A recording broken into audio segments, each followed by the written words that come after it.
Hey, I'm a thumbs up. So I did go to my doctor, and he gave me a bunch of literature, that new stuff that's happening. Um, so I have guidance. I have my letter from my doctor clearing me, but some people are confused. So this is kind of a little bit educational. So, do I still have a cough? Yes. Am I clear? Yes. But the studies and things like that saying that I could probably still have the cough or so up to 3 months. So it says, I'm going to read this a little bit. Duration of isolation and precautions for adults with COVID-19.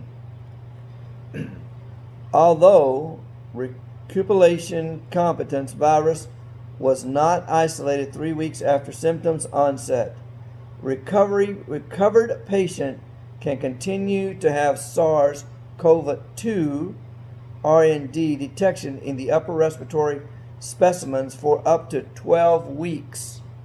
Up to 12 weeks. So you could still have some kind of upper respiratory issues even after being not contagious. And it cites a bunch of other things. It says people who had developed recurring symptoms often found no secondary infections among 790 contacts, attributes to contacts with these cases in the patients. Currently, 6 months after the emergency of the SARS-CoV-2, there has been no confirmed cases of SARS-CoV-2 reinfection. I thought we had heard some on the news, or is it news misinformation? I don't know. And then it goes on. So I had to do all this. I got all this stuff so I could go back to work.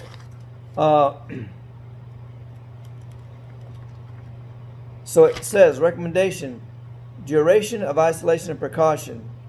For most people, the SARS-CoV-19 illness, isolation, and precautions can generally be discontinued 10 days after symptoms onset and resolution of fever for at least 24 hours.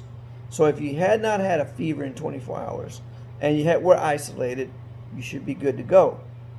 Without the use of fever-reducing medications and with improvement of the symptoms.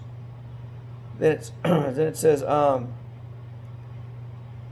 for all others, a test-based strategy is no longer recommended except to discontinue isolation and precaution earlier than without occurrence under the strategy which was outlined in part A above. So here's what I'm getting. If you have no symptoms, you've been in isolation, you're basically cleared of it. Okay? Now I'm going to read my letter, partial part of my letter. It says,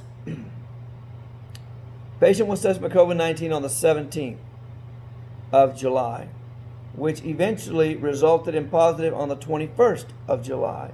He was placed in home isolation while awaiting the CDC recommendations of isolation period. The CDC changed its guidelines the day after the test resulted on the 22nd and brought more clarity to the isolation and return to work process. CDC recommends duration of isolation and precautions. For most people with COVID-19 illness, isolation and precaution can generally be discontinued 10 days after symptoms onset with general symptoms improvement and resolution of fever for at least 24 hours. Because I read that on the other one, right? So he rewrote it again. Without the use of fever-reducing medications. Didn't use any. Haven't used any. In almost all recovery patients, 10 days after initial symptoms onset, it has been shown that the virus is no longer transmittable, and the patient is no longer contagious. The new CDC guidelines supports the release of the patient from isolation at this time and allows them to resume their normal life responsibilities without need of further testing.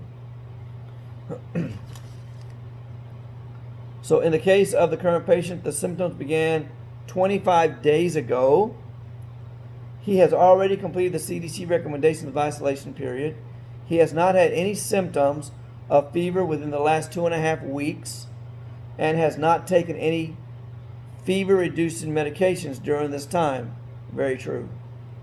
His isolation period should have been discontinued on the 23rd. He is no longer contagious and is clear to return to work and duties. So let me tell you, I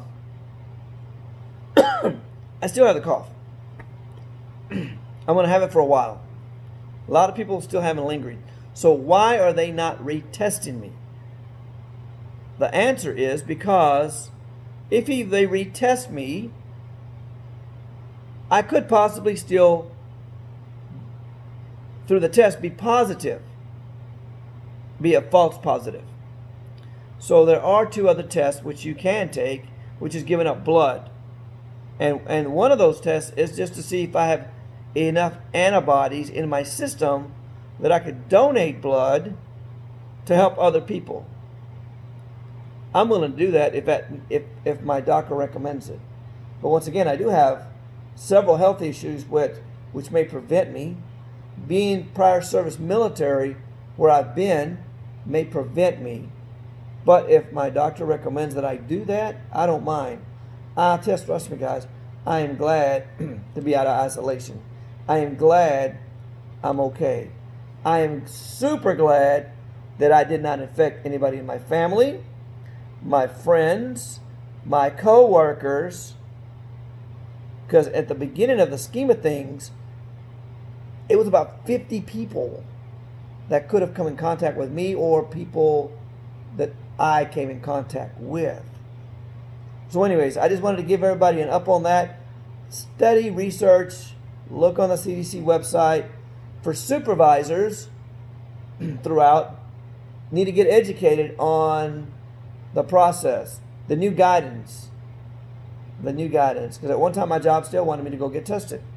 But that gives me clarity right here from my doctor. So anyways, hey, I'm still fantastic. I still ain't changed a lick.